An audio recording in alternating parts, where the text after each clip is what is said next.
শুভেন্দু অধিকারী নির্বাচনে বিজয় হওয়ার পর মুসলমানদেরকে জয় শ্রীরাম বলতে বাধ্য করছে।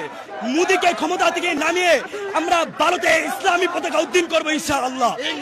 শুভেন্দু এবং নরেন্দ্র মোদী অতি দ্রুত এই আগ্রাসন বন্ধ করুক, না হলে বাংলাদেশের জনগণ সে গাজাতুল হিন্দের ডাক দিবে, ভারতকে স্বাধীন করে টুকরো টুকরো করে দেবে ইনশাআল্লাহ। সারা বিশ্বে আজ মুসলমানদের উপর হামলা করা হচ্ছে, আমাদের মুসলমান ভাইদের পক্ষে আমরা আছি, আমরা প্রয়োজনে জীবন দিব।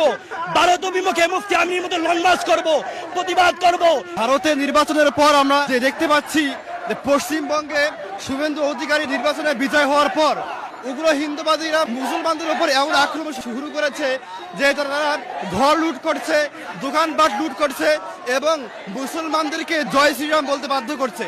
অর্থাৎ একটা রিপাবলিক এবং ডেমোক্রেটিক রাষ্ট্রের মধ্যে কিভাবে এই জঙ্গিবাদী মাত্রাচারা দিয়ে উঠছে, আমরা এর সুষ্ঠু বিচার চাই।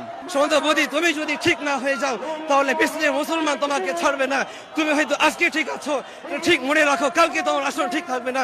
এই জন্য বলি, সময় থাকতে তোমার আসন তুমি ঠিক করে নাও। আজ ভারতে হামলা হচ্ছে, আমরা এটা আশঙ্কা করছি সামনে আমাদের বাংলাদেশে হামলা হবে, তখন আমরা কোথায় যাব? এই জন্য নরেন্দ্র মোদী যদি অতি তাড়াতাড়ি হামলা বন্ধ না করে তাহলে বাংলাদেশে আমরা হিন্দুদেরকে নিরাপদে থাকতে দেব না।